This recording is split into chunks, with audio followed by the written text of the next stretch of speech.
Hey, Game Awards in a couple days, and I realized I didn't vote on the website, and that's very important, and I must do it. Also, I'm going to predict what's going to win each category, at least the ones that I remotely care about. I'm going to skip some, already did. Most anticipated game. Definitely not these two. Not really this. Death Stranding 2 and Monster Hunter Wilds. I don't really know what to pick between those two because very excited for both. It's really a tough choice, to be honest. I could go either way, but I'll pick Monster Hunter. No, I won't. I'm not going to go with my gut. I'm going to pick Death Stranding 2. All right. What do I think's going to win this category? Unfortunately, it's going to be a GTA 6 because just popularity, which is the point of this category. So it is what it is, isn't it? What's going on here? Is it not counting my vote? What are you doing? Oh, whatever. Hopefully it works. Best multiplayer. Unfortunately, I only played these first two. I probably actually would have enjoyed Super Mario Party, but I haven't touched it. I might. I'm gonna go with Black Ops 6, though. I actually think it was quite good. Very surprising. What do I think's gonna win? Probably Helldivers 2. I would assume that game got insanely popular. I don't really think it was deserved necessarily, at least to the heights that it got to. Played it for a decent amount of time, but I don't think that it really had staying power, and it got repetitive pretty quickly for me, so I really don't think that it's that special of a game. But clearly, I'm in the minority on that. Best family game doesn't really make any sense. Like, what appropriate for family play? I don't know why it's not called Best Family Friendly. Like, that makes a little bit more sense to me. I don't know. I'm gonna pick Astrobot though, because Astrobot's incredible. What do I think's gonna win here? Astrobot. Pretty clear winner here, I think. I guess we'll see though. Maybe the Zelda fans will really show up big. Oh boy, now this category is insane and kind of impossible to pick something and also kind of impossible to predict. I have no idea the way this is going to go. I don't think Dragon's Dogma 2 or Like a Dragon have a shot of winning this because the other three are insanely heavy hitters. I'm not even done with Metaphor yet, and obviously there's a lot of whining about Shadow of the Erdtree even being a part of this because it's not a new game, not a full game.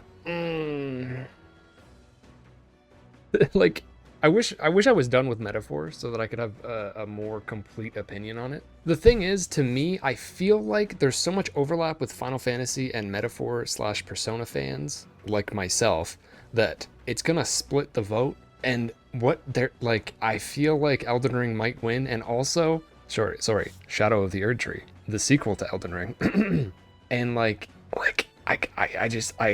can't not pick it, you know?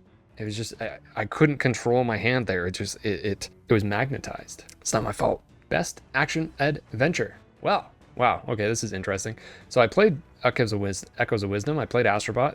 Have absolutely no interest in anything Star Wars related, so that's a nothing to me. The other two, though, I didn't realize that this category had these two in it. That's funny. I just bought Prince of Persia and Silent Hill 2, but I haven't played either of them yet.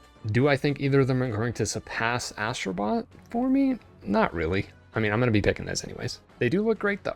Good, solid showing here outside of Star Wars. A little bit weird that it's there, to be honest. What do I think is going to win here? Again, I kind of think it's going to be Astrobot. Oh, okay. Let me just wait exactly 30 seconds here. This is the screen. I'm so used to dark mode on everything, like I can't see. What is going on? Refresh. Better. Best action game. Okay, well, see, I don't like that. Every genre terminology just sucks. What does action adventure really even mean? What does action game even mean? It's just silly. It's silly that shooters are also part of action, even though technically there's like crossover there. Honestly, you're asking me best action game. There's only one game here that I even truly deem two that would be what I would consider an action game, which would be Stellar Blade and Black Myth Wukong. Have not played Black Myth Wukong yet. I'm waiting for the physical version, which apparently comes out on the day of the Game Awards, which is kind of insane. I wanted to get to it before then, but I really just didn't want to buy it digitally. So that might be my choice after I play it, but for right now, I want to pick Stellar Blade. What do I think is going to win? I feel like it's clearly going to be Black Myth Wukong because that is nominated for Game of the Year overall. People like to vote one way in one direction and then vote a different way in another direction to like spread the love. But I do think it's probably going to be Black Myth Wukong here. Haven't played Warhammer, don't care about it at all. But I have played the three in the middle. Best debut indie game? Like, obviously Balatro. And I'm pretty sure Balatro is going to win this pretty easily as well. I gotta say, if Animal Well wins, I'll be a little bit upset. I really did not like it at all. Plucky Squire was pretty good, but it definitely got repetitive and boring, especially in the second half. The other two I've not played. Don't really have any interest in them. Maybe Pacific Drive one day, but Balatro is incredible. It's almost as good as Slay the Spire, and that's saying a lot. Best independent game? Well, same thing. Same thing, of course. UFO 50 seems pretty cool, though. I gotta admit, might try it someday. Again, I think Balatro gonna win. Best audio design, I would vote on, but I don't feel strongly enough, and I also feel like Hellblade 2 is clearly the winner here. I haven't played it, but just knowing that this is a major focus of what makes this series unique and interesting to people, I'm just assuming that it will get recognition in this category, because otherwise, none of these games really stand out to me for in-game audio. Like Astrobot, in a way, kind of does. And again, I haven't played Silent Hill 2 yet, but that actually could be in the running because horror games usually tend to be really good with audio design. So, I mean, anything's possible here. I'm not really sure, but I don't think that I should vote, really. Now, best score and music. Oh, man, this is another impossible feeling one. Stellar Blade actually had really good music. Metaphor has some really great songs, especially when you're in the Gauntlet Runner. That song constantly gets stuck in my head. The problem with Metaphor is that I don't like the chanting. The like, whatever that is. It's like, every time I hear that, I'm like, stop, I just want to listen to the music. And it's like the main battle theme. So the fact that the main battle theme gets annoying, but everything else is fantastic, it's rough. But I mean, I feel like you can't argue against Final Fantasy music, pretty much ever. Astrobot, also great music. So, like, joyous and varied, but you can't vote against Final Fantasy, and I think that it's going to win as well. Best art direction. Neva, I have not played, but this could be a dark horse here. Depends on how many people played it, I guess, because it does look beautiful. I don't have any interest in it. Otherwise, I mean, I love the way that Astrobot looks. It's got a unique flair and personality. Black Myth Wukong, not sure why it's here really, but again, I haven't played it, so I guess I can't really speak to it. Shadow of the Erdtree is beautiful, but Metaphor is, dude, the Persona games and Metaphor, like it's like peak art direction. I don't even know. I'm pretty sure they're just the best in the business with this. Like, I just wish every game had as much style and just as cool of menus as the Persona team games. I love it. Okay, here we go again. Best narrative. It seems like everything is just between Final Fantasy and Metaphor, huh? This is tough because, like, there's so many things about Final Fantasy VII Rebirth that I love, but then also the pacing is just all over the place. Outstanding storytelling and narrative development in a game. Like, Rebirth had me very intrigued as to what was going to happen, and after the game had me, like, looking to other people to try to figure out what even would just happened. Metaphor, though, again, I'm not done with it, but, like, I feel like it's got the edge here. Just because of how, like, sophisticated it is with how it tells its story. I feel like it's not in, like, a awkward and cringy way. It's, like, mature in a way that most games aren't. What's gonna win this? See, I don't really know everyone's passion for Silent Hill 2, but I feel like because it's a remake, I don't see it winning. And again, I don't really see these popping into the winner slot here. Again, I'm pretty sure it's between these two, which seems to be a theme. I feel like the Final Fantasy VII nostalgia is going to give that the win in this category, and more people played it.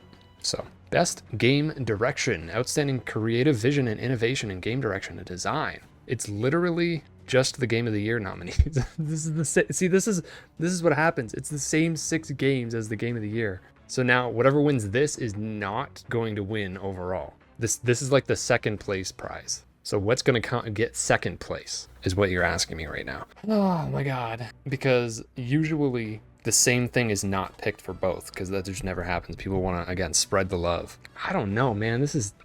I feel like what's going to happen here is game direction is going to go... Oh wait, I got to pick my own first. Sorry. What am I picking here? I don't know, man. I think what I'm going to do is I'm going to pick Astrobot here, because it's just like oozing fun. It knows what it is, and it like hones in on what it wants to be very clearly. What do I think's going to win this category? Final Fantasy VII Rebirth. And then... So again, what am I going to pick here? I don't know, man. I'm not going to pick here. I'm not going to show you what I'm picking here, because I got to do my own thing. And I'm not even sure what I feel here, because again, I'm not done Metaphor. I haven't played Black Myth yet. So I'm not certain about my choice here. Honestly, what is funny though is that like all of these games are at the top of my list for the game of the year as well, along with a couple others such as Concord, which suspiciously absent from all of these lists. Very weird. I don't know why that is. So I'll just give my prediction for my thought process for what's going to win and why. So these they're all very, big contenders. I don't think Black Myth Wukong, I was very surprised that this was actually included here. So I'm pretty sure that's last place here. Like, I think that it got the 6th slot in terms of getting it self-nominated for Game of the Year in the first place. What do I think is 5th? I think it's Balatro. And then 4th is a toss-up between Elden Ring, Shadow of the Erdtree, Final Fantasy VII Rebirth, and Metaphor. Why? Because I think Shadow of the Erdtree, if it was considered its own separate real sequel, I feel like it would probably easily clear this list. But because there's hesitation, because there's so many people that are like, no, it shouldn't even be there, that controversy is going to keep it from winning because people don't want to vote for what is not a full game. But there will be plenty of people that will also, but enough won't. Then you have Final Fantasy VII Rebirth and Metaphor ReFantazio, which again, like I said, same audience. If you like one of them, you probably like both of them. It's not necessarily the case, but out of everything here, easily the most overlap, and they're going to cannibalize each other. Which, of course, leaves Astrobot as the, I feel like, obvious winner, because it is, when you're gathering votes from groups of people, it is the easiest thing to agree on, especially for people that just love video games. Like, it's such a video game, like, celebration of all video games that I feel like it's just an easy vote. You're going to have people that are in groups that have to select one winner, and they're all going to argue with each other, and what they're going to come to the conclusion is, oh, well, I guess we can pick Astrobot, which is totally valid, and it's a fantastic game. So, it deserves it. It deserves to win Game of the Year, and I think it is going to. And that's going to be awesome, because platformers, I don't know when the last platformer that got a Game Awards Game of the Year. I know, like, Mario Galaxy. I feel like it might be Mario Galaxy in terms of, like, overall votes, not just at the Game Awards, but just in general, like, public sentiment of what the best game of the year is. I feel like it's been a long time since it's been a platformer, so that could be pretty cool. So that's my prediction. What am I going to pick? Not telling you. I also don't know, because it's too early, because for some reason the Game Awards are in December and they should be in February. So it's a little bit silly. Anyways, that's going to be that. Hopefully I'm right on every prediction. Actually, no, because there's multiple times where I predicted something that wasn't my choice. So I guess I don't want to be right in every occasion. But I'm looking forward to watching it with everybody. I'll see you on Thursday night if you come by this stream. I'll be streaming it. It'll be fun. See ya.